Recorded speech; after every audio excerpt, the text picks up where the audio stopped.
Alright, I'm going to give you a little update on my progress on the new Deutz motor versus the old motor. Over here, I have a bunch of parts. These are mostly, everything you see that's yellow here came off of the new motor. Oil cooler, the fan with the alternator, intake manifold, exhaust manifold, flywheel. This is the old turbo. I used the yellow turbo on the new one. Over here we have the new turbo. I had to clock it to fit this, so this exhaust manifold, the exit is here, and I had to rotate this end, and then I also had to rotate the intake side so it lined up. Have my oil lines hooked up there. Pretty much what's left to do, I have to change this pulley on the front, and down here the oil pan on the new motor is a little bit different in that it only has one hole. The old motor has two holes. So what I'm thinking, because this is an extended drain to get you out the back of the machine, and this is a heater for when it's really cold. These oil pans do interchange, so as much as I don't want to do this because it's more work, but I think it's the right thing to do, I'm going to take this oil pan off of here, take the yellow one off, and do a flip-flop. So it'll just be another couple hours of work, but I think it'll be worth it. So I'm going to start working on that, and it's just going to be unbolting a bunch of bolts, so I'll spare you that. I'll bring it back when I have something actually done. We've got some rain yesterday, so before the rain started, I was able to get the new motor off the truck and into the garage. Once it was in here, I started moving over some other parts from the old motor. I swapped over the oil temperature sensor and the oil pressure sensor. I checked the part numbers. They were actually the same sensors, but the connectors were slightly different. So I wanted to reuse the old sensors because then my wiring harness should plug and play right into this. I also got ready to swap over the fuel shutoff solenoid, and that goes into that hole right there, and it pushes on the fuel rail to shut the fuel off going to the pumps. On the old motor, this lever here moves freely, and the fuel plate moved nice and easy. The new motor didn't have a solenoid in here. It has a fuel shutoff here that basically when there's ignition power, it holds the fuel open. So I don't know if the old motor setup, or the new motor, if it just used this in place of this, but needless to say, this was seized up. It would not move. So I started to look inside here, and it's the same setup, and I could not figure out why that would not budge. I went on YouTube, and there was actually a guy had a video showing how to fix this. It was quite simple. There's a plug here that you can pull out, and then you can actually see the rail, and you can get a screwdriver in there and kind of work it back and forth. He also said to shoot a little bit of WD or PV inside here. That's what I did. So I squared it down, and a combination of the screwdriver and a pick, I was able to reach in there and grab that plate and put pressure on it. And then eventually, after a little bit of working back and forth, now everything's moved freely again. My plan is to install this solenoid shutoff, and I'm just gonna run with two because I'm not sure about this other one here. So I'm just gonna put this in. This will plug into my wiring harness. What I plan on doing to hold this open, I'll have to just find a wire that has power when the ignition's on and run a separate wire over to this to solve that. So that's what I'm working on today. Also going to pull this oil pan off, get the surface all cleaned up, and swap the oil pan from the old motor onto this one. After that's all done, I think we're pretty much ready to stick it back in the machine. So I will bring you along as I get some updates. The oil pan swap went really well. I had a friend come over, he gave me a hand, we got this all cleaned up. Surfaces were nice and clean, and then we put the Permatex on there. Right now we have it just hand tight, and it says wait an hour, so in an hour I'll go around and torque all the oil pan bolts. And then I think we're ready to load it back in the truck. Tomorrow might be the big day. We'll see how the rest of the day goes. All right, before this engine goes back in, I'm gonna have to clean all this up really well. There's a lot of grease and leaves, combustible stuff. So while the engine out, I'm gonna take advantage of that, get all this stuff pulled out of here.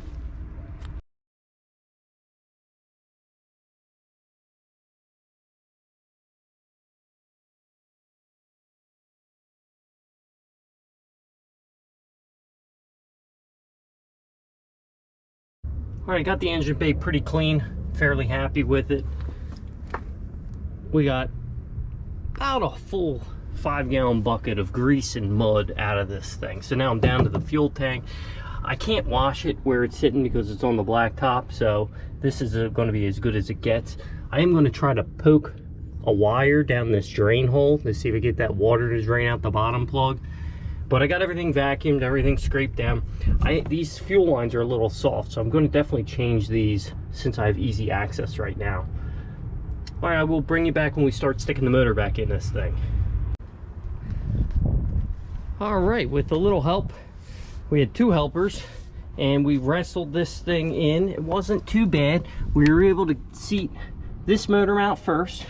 Then we were able to come over to the fan housing here, or the belt drive, and I got a couple bolts started here, and we were able to kind of use the bolts to suck it in together, which in turn gets this motor mount lined up.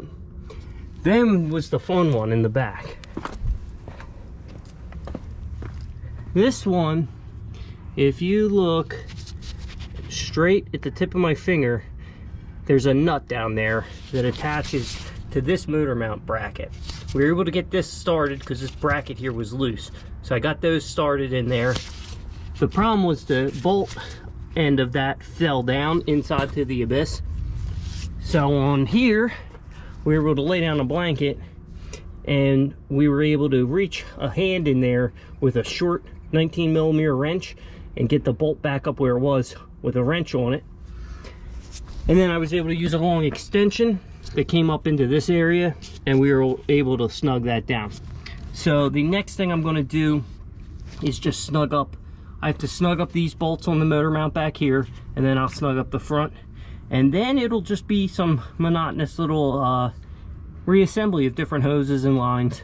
But we are making progress, and we're getting there. I feel like the hardest part was done, getting this motor lined up. So now it's back to a 1-person job, so I'll try to film as much as I can as we go along.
All right, here is where I'm at right now. I have all the wiring hooked back up. I just shoved the battery in. I got to order a new battery box, like, or a hold down for it. This motor is not going to use these style glow plugs. It has a glow plug up here, so I need to figure out some wiring for that. I also need to work on figuring out the oil pressure sensor. The new motor was a single wire. The old one used a 3-wire. I need some sort of adapter for that. Other things we're unsure of, if this fuel cutoff, this additional one on the new motor, if I plug 12 volts to it, it clicks. But I have this shut off up here, so we're a little unsure on that. But I didn't get a chance to put the turbo pipe on. I need to take the studs out of the old turbo. But we're gonna try to start it anyway, because why not? Okay, we're gonna prime it up. Need 12 volts there. And 12 volt there. All right, let me try it again. First, let's see if it starts, and then we'll see if it moves.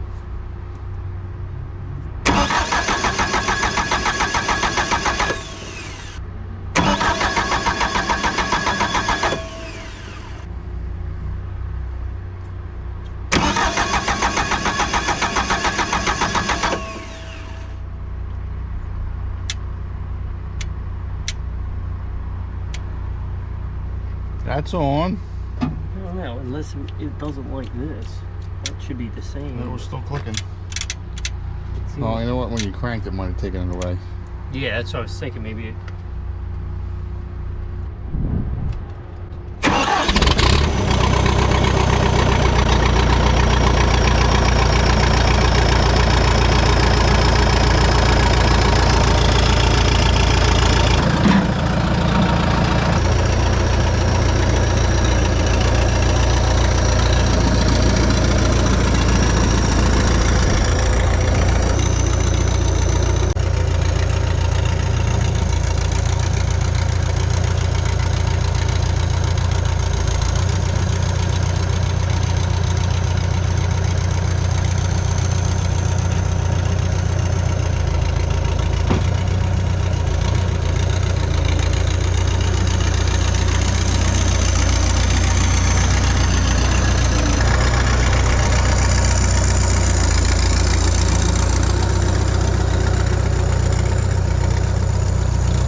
All right, machine runs, it operates.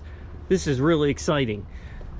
So, I don't know if you could see in that last clip, sounds pretty solid, fresh motor.